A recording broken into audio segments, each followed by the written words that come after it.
Gotta love these. This is the Wheel Horse C121 8-speed. Just picked this up off eBay for 430 quid, which is probably quite a lot of money really, but there we go. I've wanted one of these for ages. Ignore the duck in the background, even that likes it, see?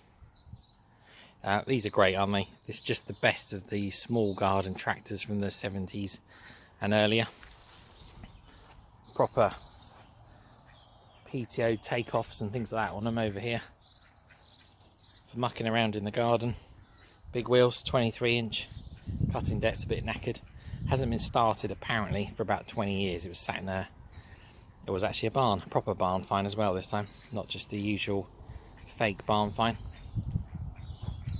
There you go, nice bit of rusty patina.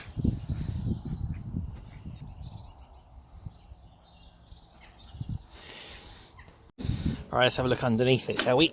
Right, I've just put a battery in, and that's about as much as I know about these, to be honest with you. However, taking this out, and it doesn't appear to be any spark. Looking around this as well, the observant will notice, of course, that the fuel tank is under there, which is lower than the carb, which is up here. So there must be some kind of fuel pump lurking around, which I think it must be this here. Starter motor over there. Obviously got a coil, carb. Must be some points somewhere. I guess we'll follow this lead and have a look around this side. That goes around to here, so this must be the points in there. Let's have a quick gander.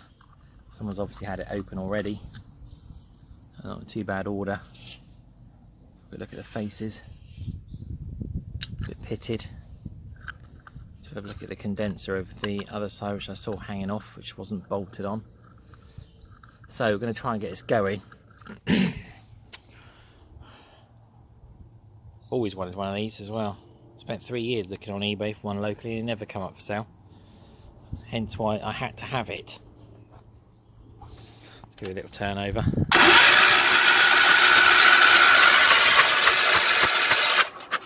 Probably deafened everyone that's listening now. Right, so I'll cut it here and then I'm going to go and get some parts. We're going to try and get this thing going. I think start with electrical by the looks of it, as there's no spark. See what's going on with that coil. Might be the coil's knackered, I'm not sure yet. Drop the deck off as well, as that is pretty rusty. I'm going to weld that back up. Now, in fact, over here, someone's already had a go at it there. What else we got on this side? This looks a bit mashed down here. I'm pretty sure that shouldn't be bent over like that.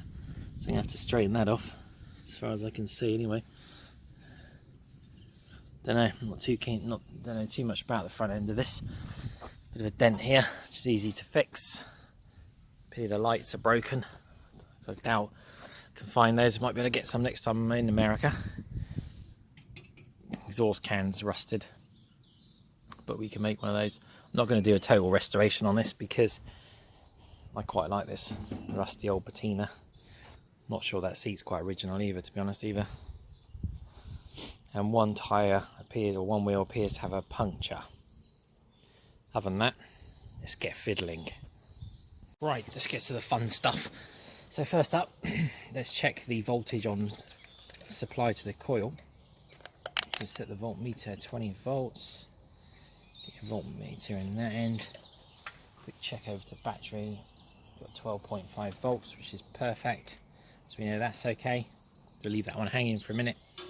This one just goes on the other side, the same side of the coil for 12 volts, takes it down there to that fuel pump. So let's check the coil resistance. So you've got a primary coil, which is across there, which is the big fat one that the current flows through from the battery. Then you've got the high tension coil, which comes out of there, which is the inner one, around the iron core, which produces the spark. So this one should have a much higher resistance between there, and this one lower relative to each other. That's all we need to know for this stage. So we set up this to about 200 ohms on there, and then measure across these two. You should get somewhere between, I don't know, typically 1 or 2 ohms, and we get nothing. Absolutely zip. Okay. Let's just check continuity, which we get absolutely zip. But that's that bugger then, isn't it? Straight away. Let's just check the other one. Set it to 20k, 20,000 ohms. I'll just check in here. There's some continuity between there, 5.56, which is quite low. There normally would be, I don't know, minimum maybe 7-ish to 12 or something. Perhaps up that neck of the woods. So you should have a couple of ohms across the primary, because you're literally just measuring the resistance of the thicker internal copper. And then on this one you should have a much higher resistance. So that's K there. 5.5k, and that should be a lot higher. So it looks like there's a break in the primary. Let's just check that again, because there is no resistance there at all. There you go. So we know that that's buggered straight away, because there's a broken primary. Let's go and get another one, shall I? Back in a tick. Okay, so here's another coil I've got. Now this is just a standard eBay job. It's often mini coil, as in the mini car, and it's 12 volt, no ballast resistor or anything like that. It's just a basic oil filled coil. So we'll just check this, just as it's off eBay, you never know. So again, plug in the multimeter. It's set to 200 ohms. Quick measure across there, like that. There you go. And you can see it says 4.78, something like that. It's a bit high, to be honest with you, for a new coil, I think. Probably recycled copper or something like that in there. Don't know. So that's that. And then again, set it to 20k. Quick measure inside there. See, she's 6.7-ish. So that should produce a spark. Probably won't produce the best spark on the planet, to be honest with you, at those readings, but it'll be fine.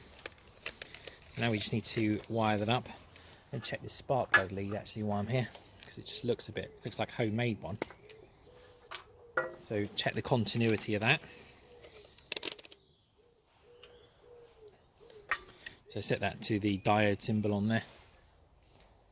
Doesn't matter which way around you put it, just plug that on that end and that on there. As you can see, the multimeter should show a reading when you join them together.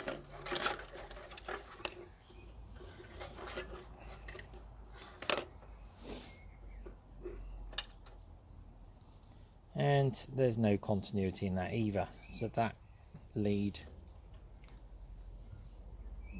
doesn't work.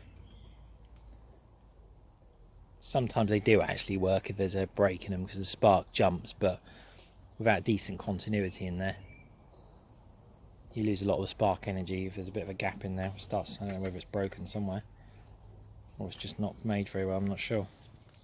Just looked a bit dodgy on this end. So I'll get another one then before we start this up. Right, so the next thing we need to do is change that coil, I suppose. Take the old one off, put the new one on, then wire it up, and then we'll go and have a look at the points and this condensing capacitor down here.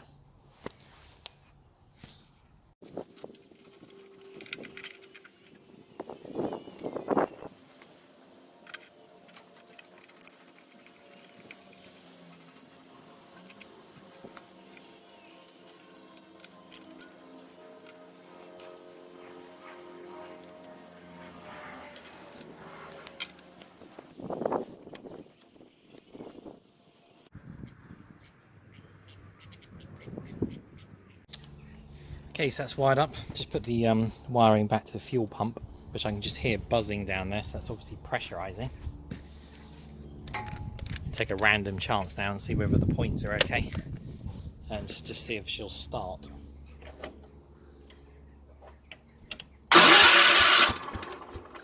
Ooh, sounds like it's going to go.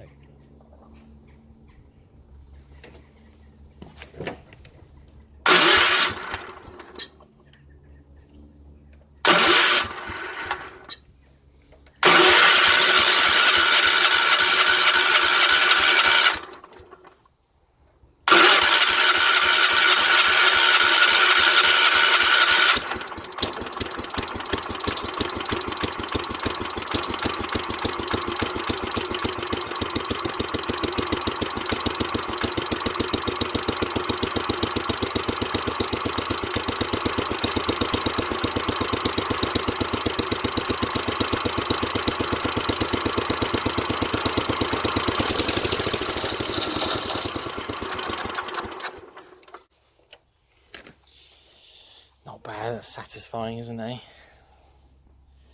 So she's nearly there, isn't she?